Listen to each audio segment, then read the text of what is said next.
Bismillah.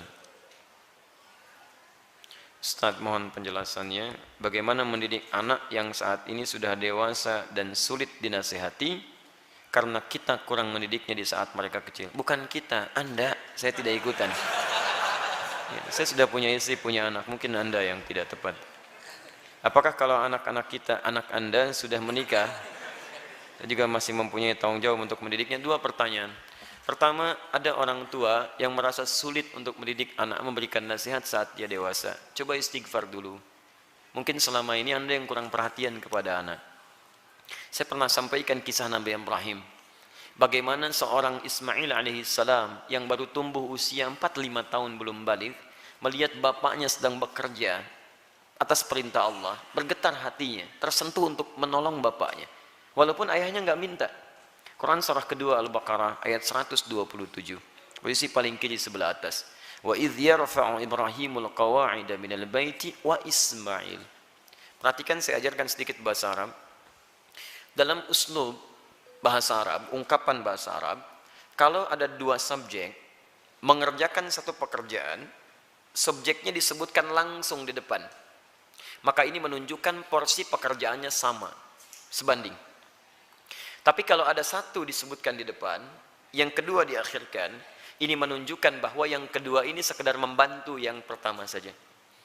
Tidak sebanding porsinya. Paham sampai sini? Sekarang perhatikan baik-baik. Wa idh yarfa'u Ibrahimul qawa'id. Ibrahim disebutkan. Dan ingatlah ketika Ibrahim diperintahkan oleh Allah meninggikan kembali bangunan Ka'bah yang sempat terkena banjir di masa Nabi Nuh alaihissalam. Wa Ismail, dan Ismail. Ismailnya diakhirkan. Padahal Allah bisa berfirman begini misalnya di luar Quran. Wa idh yarfa'u Ibrahimu wa Ismailul qawa'id. Kalau Ibrahim dan Ismail dua-duanya seimbang. Tapi ini Ibrahim, qawa'id, baru Ismail. Ini menunjukkan Ismail ingin membantu bapaknya. Tahukah Anda, saat ayat itu disampaikan kisah kepada kita, ingin mengisahkan bagaimana seorang Ibrahim alaihissalam menerima tugas meninggikan bangunan Ka'bah, dikerjakan dengan segera. Tapak pertamanya disebut dengan maqam. Sampai sekarang tapak itu dikenal dengan maqam Ibrahim. Saat akan membangunnya, kadarullah meninggikannya, kadarullah anaknya datang, melihat bapaknya bekerja, dia ingin menolongnya.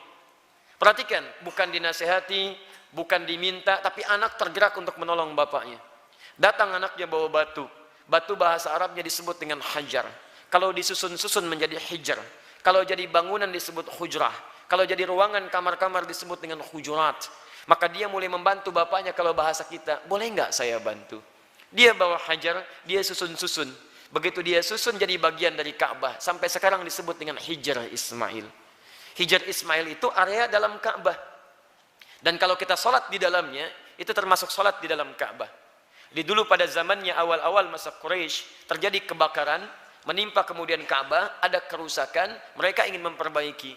Cuman mereka tidak mau mengumpulkan harta yang tidak jelas. Akhirnya orang jahiliyah berusaha mengumpulkan harta yang paling halal. Tuh, orang jahiliyah bangun Ka'bah aja cari yang paling halal. Anda bisa bayangkan. Jadi mereka kumpulkan dan ternyata nggak cukup. Karena nggak cukup, kemudian area Hijr Ismail ini ya tidak tercukupi untuk kemudian dibangun pada area-area yang tertutup dengan area Ka'bah. Maka dibiarkanlah terbuka, sampai sekarang dipelihara keterbukaan itu, dan hikmahnya adalah Allah memberi kesempatan bagi orang yang ingin sholat di dalam Ka'bah. Bayangkan kalau tidak ada area itu, semua orang ingin semangat masuk, antrian macam-macam, tapi Allah berikan keluangan pada kita dengan area seputaran ini. Paham? Tapi intinya, ada sentuhan dari anak, melihat bapak bekerja, dia ingin membantu. Kisah keduanya, dahsyat lebih dahsyat. Quran surah 37 ayat 102. Begitu dia mulai dewasa, falamma balagha ma'ahu sa'ya, sudah mulai nalarnya matang, apa yang terjadi? Bapaknya melihat dalam mimpi, inni ara fil manami anni adbahuka. Papa lihat nak, dalam mimpi papa menyembelih kamu. Fanzur madza tara. Ini kisahnya. Berbagi bapak dengan anak. Lihat, berbagi, tukar, bagi pikiran. Bagaimana pendapat Ananda? Pendapat Ananda bagus, garis bawahi. Bagaimana pendapat Ananda? Anda tahu bahwa mimpi Nabi dan Rasul itu pasti wahyu. Dan kalau sifatnya wahyu harus segera dilakukan. Ibrahim bisa mengatakan begini, nah siap-siap ya, kemana Pak? Sembelih. Masya Allah, mudah. Tapi kenapa tidak dikerjakan? Ada hikmah di situ. Nanti saya di belakang saya sampaikan hikmahnya. Yang paling menarik, apa jawaban anak? Anak yang bukan protes, bukan marah, tapi meyakinkan dan menguatkan ayahandanya. Lihat kalimatnya, ya abati, panggilannya abati. Ketika anak dipanggil bunai dengan panggilan sayang, maka anak membalas dengan kalimat abati. Saya pernah sampaikan, ada abi, ada buya, ada abati, itu beda. Kalau abi itu panggilan hormat. Kalau buya, panggilan sayang. Bisa sayang kepada ayah secara biologis atau sayang kepada ilmu yang dimiliki seseorang. Saya memanggil Buya Hamka rahimahullah. Beliau bukan ayah saya, tapi saya menyayangi keilmuan yang melekat pada beliau. Paham? Kalau Anda ingin menggabungkan antara abi dengan Buya, maka gabungannya disebut dengan abati. Itu panggilan hormat dan sayang. Bapak mengambil sayang, memanggil sayang ke anak, anak membalas, lihat kalimatnya, ya abati, pa, demi sayang dan hormat nanda pada papa, if'al ma tu'mar, kerjakan sekarang yang diperintahkan. Satajiduni insyaallah minas sabirin. Ayah pasti dapati saya seorang yang sabar. Teman-teman sekalian, maaf ya, kebanyakan orang taunya cuma diganti dengan sembelihan yang besar sampai ayat 109 di surah As-Saffat surah 37 itu. Tidak banyak orang tahu ada peristiwa yang begitu menyentuh di balik proses penyembelihan itu sehingga diganti dengan kibas yang luar biasa itu. Buka kitabnya Al-Akhlaq lil Banin, karya Ustaz Omar Ahmad Baraja, jilid yang kedua, warnanya biru, halaman 25, posisi paling kanan di sebelah bawah. Teman-teman sekalian, ada 3 peristiwa besar terjadi saat akan disembelih itu. Ketika Ismail mulai diikat, ikatan mulai terasa longgar. Kata Ismail, duhai ayahanda, tolong kencangkan ikatan ini, supaya nanti saat saya akan disembelih, tidak merontak saya, dan tidak membuat ayah iba, dan tidak jadi menyembelih saya. Lihat, supaya ayahnya sempurna menyempurnakan tugas. Kedua, duhai ayahanda, mohon tajamkan pisau itu. Tajamkan. Yang dengan pisau yang tajam akan mempercepat proses penyembelihan itu dan mengurangi sakit yang saya rasakan. 2 hal ini menjadi sunnah sampai sekarang. Dengan ikatan yang baik, dengan tajamnya pisau, kurban saat ini menjadi sunnah. 2 itu dikerjakan. 3, ini yang hebat. Ternyata beliau sudah melipat pakaiannya, pakaian luarnya. Lihat beliau katakan, duhai ayahanda, mohon titip pakaian ini kepada satu-satunya ibunda yang sangat saya sayangi. Sampaikan salamku kepadanya. Ismail alaihissalam. Ketika itu dikerjakan, tiba-tiba turun kemudian wahyu, qad saddaqta ru'ya, engkau telah benarkan mimpi itu. Maka tidak ada korban pada saat itu, yang ada kurban. Korban diganti jadi korban. Korban dari kata koruba, artinya dekat. Ditambah alif nun, korban yang sangat dekat kepada Allah subhanahu wa ta'ala. Mereka berdua saking dekatnya dengan Allah, mimpi saja diamalkan. Ada orang yang pengen dekat dengan Allah, di dunianya tadi perintahkan, gak dikerjakan. Orang mimpi dikerjakan. Ini kedengar azan dipanggil sholat, gak datang-datang. Cita-cita surga Firdaus bersama Nabi tanpa hisab. Keterlaluan itu kan. Nah teman-teman yang paling menarik, kenapa Ismail punya rasa demikian dalam pada papahnya? Lihat, Nabi Ibrahim ketika kemudian Ismail dilahirkan, kemudian turun wahyu supaya dipisahkan dengan ayahandanya, ibu, anak, ayah, pisah. Kemana? Beliau di Palestina, anak di Mekah dengan ibunya. Quran surah 14 ayat 37. Biwadin ghairi dzi zar'in 'inda baitikal muharram. Ditinggalkan di satu tempat yang tandus, tumbuhan gak ada. Lihat baik-baik ya. Saya percepat langsung. Ini Ismail dengan ibundanya, ini Ibrahim. Di balik jarak yang jauh, Nabi, Rasul punya tugas mencari nafkah, punya macam-macam, tapi beliau masih menyempatkan waktu untuk menengok perkembangan anaknya.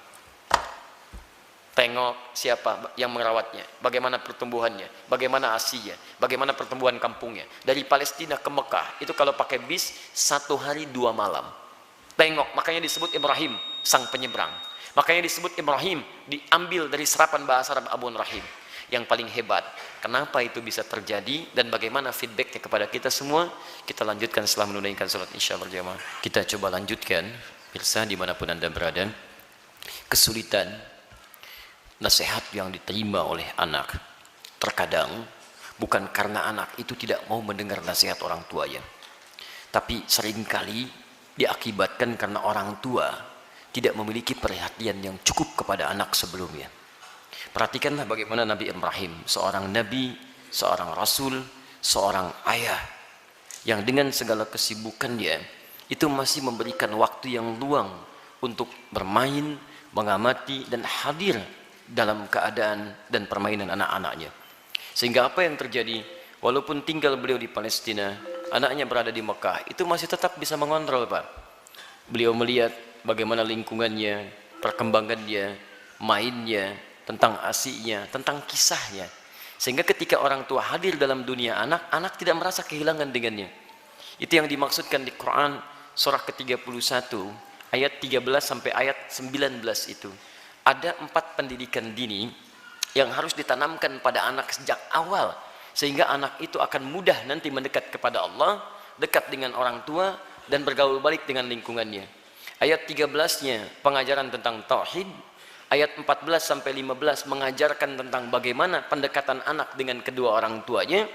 Ayat selanjutnya mengajarkan tentang bagaimana pendidikan salat ditanamkan sejak dini, dan yang keempat tentang akhlak supaya dia dekat dengan lingkungannya. Nah, ini kadang-kadang yang kita lupa. Mohon maaf, kita itu bukan nabi, rasul juga bukan. Surganya tidak sedekat Nabi Ibrahim. Maaf, gelar kita bukan Khalilullah, bukan Abul Anbiya. Sesibuk apa sih? Kadang-kadang pekerjaan berangkat gelap, pulang gelap, anak tidak bisa terlihat dengan baik. Ini barangkali yang menyebabkan anak-anak kadang ingin mencari perhatian, bukan karena nakal, tapi mungkin karena orang tuanya tidak hadir dalam dunianya. Yang jadi persoalan. Saya mohon Bapak Ibu sekalian, kita sudah punya pengalaman yang sama. Ya, setiap Anda pulang ke rumah, anak kan tidak akan menyebut dengan profesi Anda. Anda jadi direktur di kantor, tapi di rumah anak Anda itu mengharapkan ayah, bukan direktur. Pernah Anda pulang disambut oleh anak, Pak Direktur, Masya Allah, hebat kalau begitu Anda.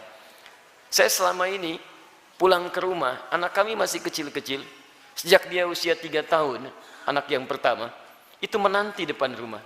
Gak pernah saya pulang sampai ke rumah dibuka, sampai hari ini dengan adiknya. Kalau menyambut kami, datang dia berdua, tidak pernah memanggil sampai hari ini, Ustadz, tidak. Ternyata mereka menunggu ayahnya gitu. Satu kejadian, karena tahu saya sering kali pulang malam, dia siangnya tidur. Banyak dia tidur, supaya tunggu malam saya datang. Ternyata kadang ingin menampilkan sesuatu, ingin menyampaikan pesan tertentu. Kadang ingin menyampaikan pesan bahwa saya sudah menghafal surat 8 jam tunggu-tunggu itu. Antum juga begitu. Anak antum mungkin menyiapkan karya macam-macam, cuman ketika pulang, beban pekerjaan Anda yang di luar itu kadang dibawa ke rumah, itu yang membuat kita tidak adil. Itu yang repot. Kadang-kadang masalah di kantor dibawa ke rumah. Nyampe ke rumah anak sudah menunggu, sudah menyusun senyum sebaik mungkin, ketika dibuka ayahnya cemberut. Papa, diam kamu. Hah? Kenapa mas? Kamu lagi ikut-ikutan. Ikut apa? Jadi nggak nyaman situasinya. Begitu saya datang tiba-tiba, Buya, main bola yuk. Main bola tuh. Main kita apa malam? Itu yang menarik. Sampai besoknya diceritakan sama bundanya, Buya itu capek kak, tunggu dulu ya. Pijitin dulu, bobok sebentar, baru main. Besoknya ditunggu, Masya Allah, di depan pintu. Buya, capek ya? Masya Allah. Ayo sini bobok, kakak pijitin. Pijitin pak. Bobok dulu, bobok merem, katanya merem. Begitu merem kita, baru semenit. Ya bangun, main bola yuk. Masya Allah. Tapi itu tuh susah didapatkan lagi ketika dia dewasa. Jadi kalau Anda nggak dapat sekarang, besok Anda tidak akan bisa meraihnya. Karena itulah orang tua seperti Ibrahim alaihissalam memberikan perhatian yang dalam. Anak itu punya rasa. Jangankan mendengar nasihat bapak ibu, ya nyawa saja mau diserahkan kok. Bapak cuma mimpi melihat kamu begini. Kak, kerjakan sekarang pak. Coba antum tes pulang dari sini. Bapak tadi ikut kajian Quran Sunnah Solution. Wah, dapat gambaran. Nyembelih kamu. Bagaimana pendapat kamu? Wah, sesat pak itu. Jangan ikuti lagi. Repot gitu kan. Jadi yang pertama itu demikian. Pertama kita koreksi dulu. Yang kedua kita mendekat kepada Allah, berdoa, ya Allah, tidak engkau titipkan anak itu kepada ibunda yang lain kecuali pada hamba, ya Allah. Berikan kekuatan. Hamba yakin engkau tidak pernah memberikan ujian kecuali pada yang sanggup menjalaninya. Sentuh hatinya ya Rabb, sentuh hatinya ya Rabb. Ingat ketika seseorang telah menikah pun, kewajiban untuk memberikan nafkah berhenti memang. Tapi mohon maaf, perhatian itu kan tidak terputus. Anda masih berhak memperhatikan, memberikan arahan dan sebagainya. Karena itu, jangan putus dalam memberikan nasihat, sampaikan dengan cara yang terbaik. Kalau tidak pakai bahasa akal, gunakan bahasa hati. Setidaknya jadikan dia teman dalam kehidupan. Insya Allah dengan kalimat yang menyentuh, lama-lama dia akan tersadar. Jadi buka dengan doa, setelah itu ajak untuk berbicara dengan bahasa hati. Nah, mama bersyukur kamu sekarang sudah tumbuh dewasa, cukup pintar, teman kamu banyak. Dulu saat kamu dikandung, masuklah ke situ. Besar harapan mama terhadap kamu. Tiap malam mama bermohon kepada Allah mengalirkan air mata, supaya kita itu bisa sama-sama duduk, sama-sama tersenyum, kita bisa bahagia.